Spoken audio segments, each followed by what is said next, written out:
السلام علیکم رحمت الله و برکاته. دوستان عزیز گرامی، خیلی که فهمیدید امروز در موضوع ما درباره ویزا و چند نمود ویزا ها هست و برای کی گرفته میتوند و چه خیلی گرفته میتوند و با شهروندای کدام دولت ها ویزا برای دبی لازم نیست. درباره این موضوع استفاده میگذاریم.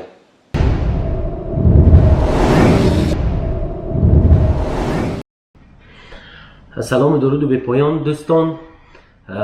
و چخیلی که گفتیم امروز موضوع ما درباره ویزاهای دبی هست. لیکن در اول ویدیو در سری ویدیو گفتم میخواستم برای اونهایی که بسیار درباره کار در دبی، وظیفه و چخیلی کار رفتن بسیار سوال ها می نویسند، برای اونها گفتنیم که اون ویدیو که در باره کار کردیم، یعنی یکمین طریق کاریابی در دبی چخیلی هست، اون ویدیو خواهش میکنم که با کسایی که کار برای اونها لازم هستن یا درباره کار فکری دبی هستن، اون ویدیویی که گذاشته بودیم از اول تا آخر خوب تماشا کنن، برای اینکه فقط یاردم ما به شما کده میتونستگی تنها نشان دادن راه چه خیلی و چه نمود کار یافته میتونید، برای اینکه ما یگان کمپانی ارگانیزاسی که برای جای کار شغل یافته دادن یا کسی را به جای کار گذاشتن این خیلی کمپانی نداریم و این وظیفه هم نداریم هم و کردنی هم نیستیم. تنها یاردم ما برای شما راه های نشان دادن و چی نمود و چی طور. کسایی که بیخبر هستن از اون ویدیو با این سلکت داشته درباره اون تماشا کرده میتونید که یکی برای شما وقتی ما نشان داده بودیم یک نمودی کاریابی در دبی آنلاین و دو نمودی دیگر هست که هم یکی باشد با طریق کمپانی های ارگانیزاسیونی که با شغل با جای کاریابی با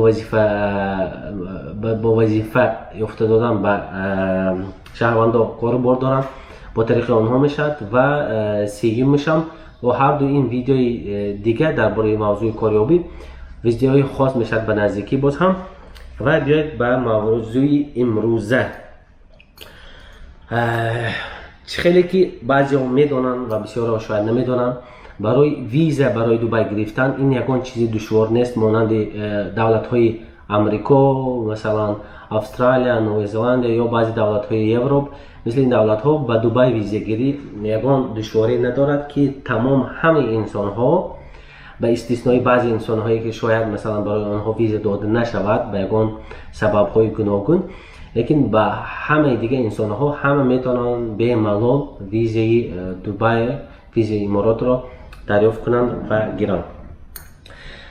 بیاید به موضوع سعی میکنیم چند گونه ویزا ها میشود در دبی. سعی میکنیم از اون موضوع که برای کدام انسان ها برای دبی یکم ویزا لازم نیست، برای شهروندای کدام دولت ها.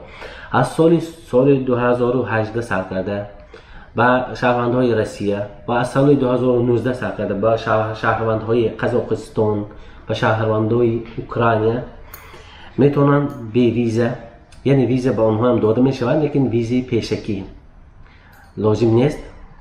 با اومدن به ایرپورت بعد شهروندای روسیه وقتی که از ایرپورت داخل میشن با آنها اتوماتیکی در سیستم برای 90 روز 3 ماه ویزا داده میشود که این ویزا مولتی پلی است.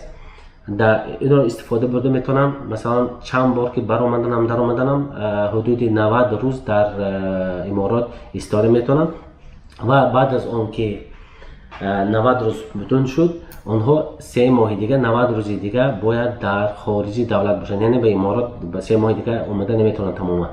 این برای شهروندای روسیه که اتوماتیکی در ایرپورت ویزا داده میشه به یگان مبلغ، به یگان فی، یعنی سرویس چارج. دومین با شهروندای قزاقستان و اوکراین.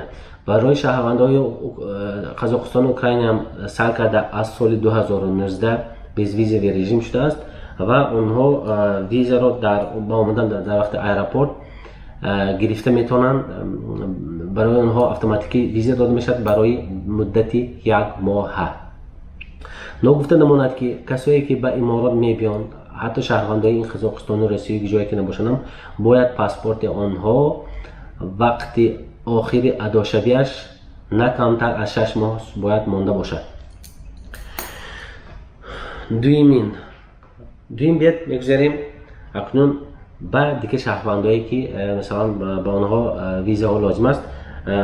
از جمله خاصتا امروز صحبت ما برای شهروندان تاجیکستان و ازبکستان برای اینکه بیشتر تماشابیننده ما از اونجاست. چند نمودی ویزا ها هست برای اونهایی که میخوان زیارت کنن دبی بیان بروند، یا برای توریستی، برای سیاحت، برای سیرگشت، برای دیدن، برای چیز خریدن. مثلا یکمین نمودی ویزاهایی که هست توریستیکی یا ویزاهای سیاحی که اونها هم هر خیلی مدت دارن 15 روز دارن، یک ماه دارن، 40 روزه، هر نمود دارن. دومین ویزاها این ویزای ترانزیتی برای اونهایی که با طریق ترانزیت از دبی به دیگه دولت رفتن میخوان که به دبی برون. اینا داده میشه به مدتی 3 روز، 1 روز، هر خیلی نمودش است. و سومین نمود ویزاها کوتاه ویزیت ویزا، یعنی ویزاهای زیارت که مدت آن 90 روز و پلس 10 روز همچون مکافات داده می شود، یعنی 100 روزه ویزاهای ویزیت ویزا که تمام شهروندان تمام دولت ها با استثنای بعضی دولت هایی که بعضی مثلا در وقت کرونا با بعضی دولت ها منقطع هستند که از دولت های آسیا هست و دیگه همه داده می شود این ویزاها. اکنون سوال در اینجا که این ویزاها رو از کجا گرفته میتونه؟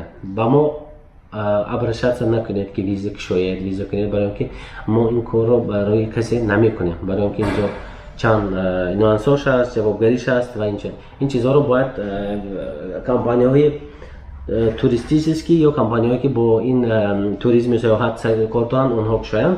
برای شما گفته میتونم که از کجا این ویزاها رو دسترس کرده میتونید.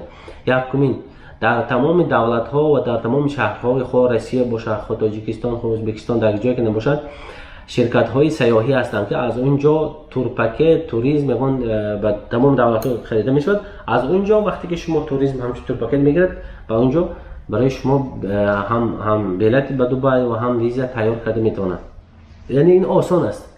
اکنون بیاید با سومین نمود ویزاهایی که دور مدت هستند، یعنی رزیدنت ویزا یا ویزا در دبی که ها گرفته میتونن. اونرشیپ یا پارتنرها کسایی که در دبی کمپانی میکشن، شرکت میکشن، یا پارتنر شریک هستند در کمپانی، یا اون کمپانی که شدن یا شرکت شدن، اونها بر اونها اتوماتیکی 3 ساله ویزا یا رزیدنت ویزا داده می شود. مدت 3 سال برای پارتنرها و اونهایی که خودشون شرکت شدن. این یکمین. دومین ویزای کاری. ویزای کاری قبلا چند سال قبل بود، تقریبا به مدت 3 سال بود و تقریبا خطا نکنم 6-7 سال آخر 2 ساله کردن ویزای کاری. فقط تنها 2 ساله هست که وقتی که شما افیسیالا با کار با وظیفه میگیرند از شرکت های خاص یا شرکت های دولتی فردا در جایی که باشد، اونها برای شما ویزای 2 ساله میکنن، ویزای 2 ساله و این هم 2 سال مدت دارد که بعد از ادا شدن 2 سال، بعد از گذشتن 2 سال شما میتوانید آن را چنج کنید، اپدیت کنید. سوم ویزای دور مدت، این ویزاهای استودنت هایی که با دبی، چه که بعضی ها خبر دارن بعضی خبر ندارن، در دبی تمام اونیورسیتات ها فیلیال های از تمام اونیورسیتات های مشهور دنیا در دبی هست، خواه امریکی باشه، خواه استرالی، خواه کانادی، همه از تمام دنیا اینجا فیلیال های اونیورسیتات ها هست. و برای اون کسانی که برای خواندن، برای تعلیم به دبی میبیان و اونها این چنین ویزا ها داده میشود که از سال 2020 کرده حاکم دبی شیخ محمد این ویزا ها رو 5 ساله کردن. یعنی استودنت ها برای استودنت ها اتوماتیکی 5 سال ویزا ویزیت داده می شود در دبی. و چهارمین ویزا های دور مدت این برای اینوستر ها و اینوستر ها می شوند چند نمود. یکم اینکه کسایی که یگون ویزیت و خانه یگون چیز خریدن از دبی، برای اونها هم اتوماتیکی ویزا های 3 ساله داده می شود. یعنی خانه ندویز یگون چیز خریدید تنها با همین اتوماتیکی فقط تنها در دبی، در خود دبی، در دیگه امارات ها نه، در خود دبی. وقتی که شما خانه خریدید به شما اتوماتیکی در دبی چی داده می شود؟ ویزیت و یا رزیدنت ویزا. و از سالهای 2019 سر کرده و با بعضی نوگری ها در آمدن در سال 2020 برای اینوستورهای کلان، اونایی که استثمار یعنی مبلغ گذاری میکنن در اکونومیک امارات یا یکون شرکت های بزرگ میشن یا زواد یا یکون نمونوی یکون کارهای اینوستیسی کلان میکنن برای امارات، برای آنها شیخ محمد بن راشد المکتوم حاکم دبی یا پرایم مینیستر امارات سال قبل در 2019 اعلان کرده بودند که برای این چنین اینوستورها ویزاهای گولد کارت از 5 سال تا 10 ساله، یعنی ویزاهای گولد کارت 10 ساله داده میشد به اینوستورها. و این سال کمی نوگری ها در آوردند که همچنین به اینوستورهای بزرگ حتی به گراجدانستو امارات و پاسپورت امارات گرفته میتونن. این موضوع خاص است که در دیگه ویدیو در باش صحبت میکنیم. چخیلی که فهمیدین ویزاهای دور مدت بعد از کار یافتن، وقتی که کار افیسیالی شما دارید، وقتی که شما استودنت باشید، وقتی شما شرکت کشادید در امارات، و چهارمش وقتی شما اینوستر هستید، همچون خانه خریدید، خانه ژیلیو، فقط کوارتیرا، آپارتمنت یا ویلا فقط. و یا پنجمین این اینوستوری یکون شرکت های بزرگ، یعنی در اکونومیک امارات وقتی که شما مبلغ گذاری میکنید برای شما چی میتین؟ ویزاهای گولد کارت 10 ساله میتین. این بود موضوع درباره ویزا. دوستا خواهش میکنم پیش از اون که سوال می نویسید در کامنتاری ها، سوالی که در همه ویدیوها فرموده گذاشتیم، اول خواهش کلان از شما که خوب تماشا کنید ویدیو و فهمید اون چیزی که در اینجا گفتیم. در اینجا باشد امروز ویدیوی کوتاه ما درباره ویزا به آخر میرسد. به شما خانواده و تنظیحاتی و برار در کار و وظیفه و در بیزنستان تمنا دارم. تا دیدار و ویدیوهای نو و مع السلامه.